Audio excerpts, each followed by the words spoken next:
Everyone tried to enlist. They wouldn't take me because my eyesight was poor. They said, "You'll never get drafted." About 6 months later, they said, "Come on, we want you." And away we went, because they really didn't need us right away overseas. It was a period of training and then waiting. They weren't ready for the invasion. So they had to keep you busy. I went to University of Wisconsin for 2 terms. Got married in Cheyenne, right? In '42. Went to Lewiston, was out there for a couple months, 3 months. And back to Lewiston, Illinois. When I moved to Illinois, your brother came down and we lived off base. I don't know what the hell we were doing there. You know, I don't remember. All I know is I worked in an office. And one time we got called out for flood duty because they were having floods in Illinois. And they sent the Army in to fill sandbags and build up the levees. And I got in a dice game and made about 50 bucks. Well, I knew how to play craps, but I didn't let it ride. I kept dragging the money out, see? And the guys that were riding with me made a bundle. But I was a novice. But I didn't. Okay, I came home from the flood duty and gave your mother 50 bucks. That's a pretty good deal. That was in the 40s, 50 bucks was a lot of money. We went over on an ocean liner,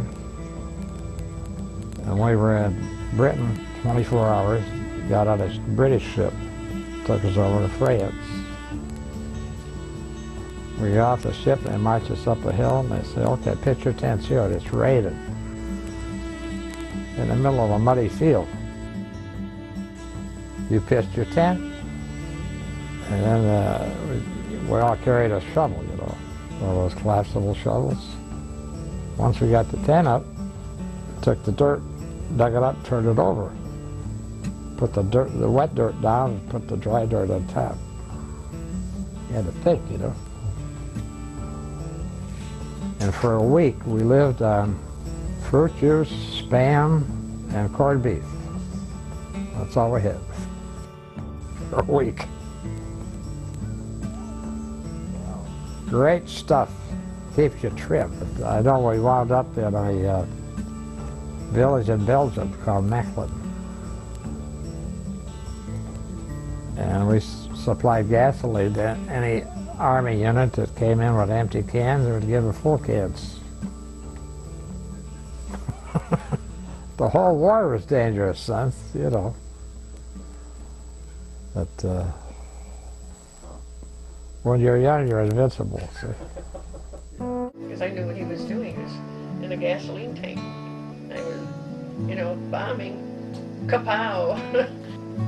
I was home with a baby. I lived at my dad's. Yeah. She was babysitting. Yeah. Well, I got money from, I was taking care of a baby in a house. Because my dad was been separated from my mother. And the people across the street brought a bassinet over for me.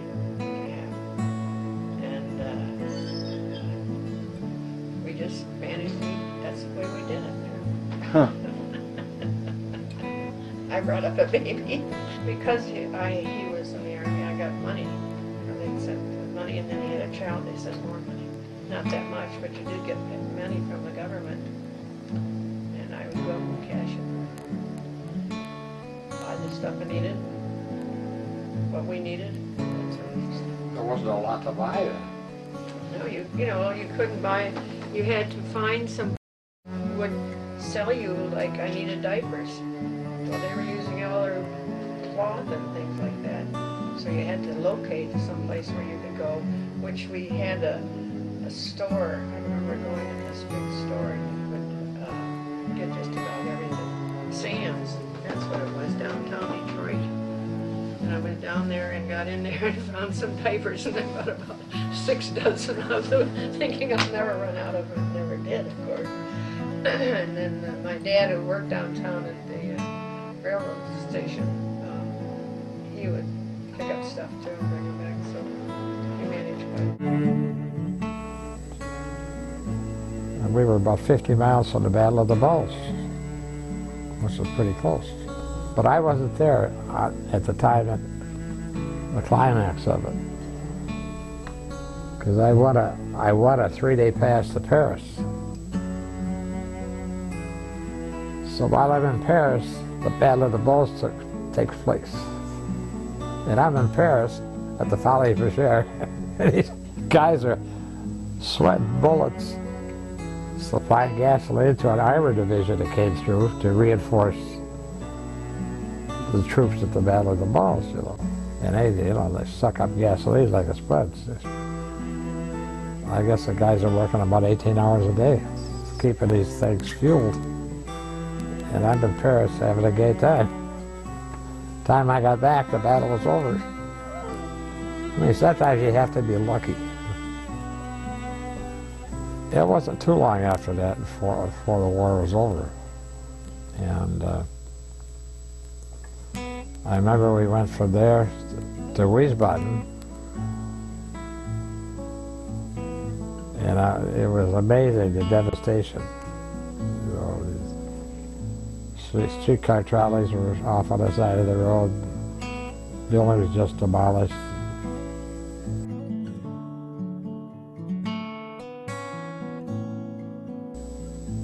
Sad.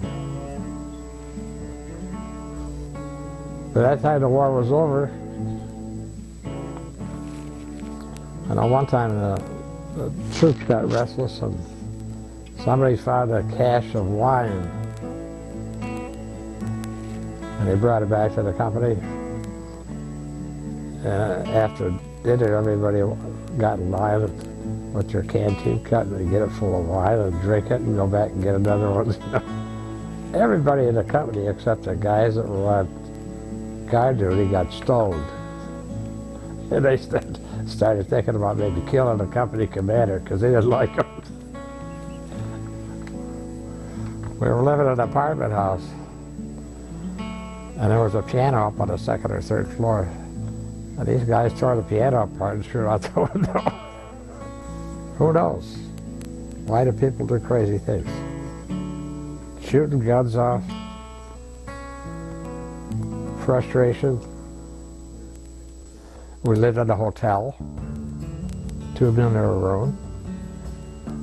Put your dirty clothes out by the door in the morning, you come back at night, you're all back clean. Ate in the hotel dining room. Army food in the dining room. And a couple of girl barbers there. You get a haircut for a nickel and a shave for a dime. That's when silver was in money. Amazing. And from there we came home. Came home on a Liberty ship. And when they traveled without the cargo in, they rode high in the water. They didn't have the cargo to hold them down. You could look over the fantail, see half of the propeller was out of the water, so we hit this storm.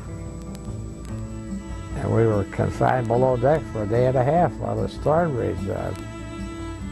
And the ship listed about 45 degrees. The ovens in the kitchen started to break loose, and they had to chain them down. And on the decks they had pipes welded to the deck. And they had life rafts in between them. So if the ship was sunk, the life rafts would float off, right? By the time we get back on deck, there were no life rafts left. They were all gone.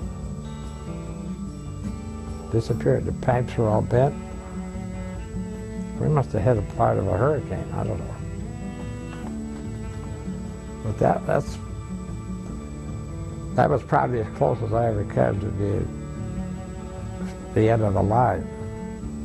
But didn't know it at the time because we're down below. This thing's rocking and rocking, and the garbage cans are rolling all over. Some of the guys, their beds were these cots, canvas cots, you know. They were laying out of it, the cots started breaking up. They couldn't stand on the cots that changed the pressure. Fortunately, my bunk was welded to the floor and the ceiling. We didn't know how bad it was. Hey, you got the captain, he don't want to go, right? So you got to trust him.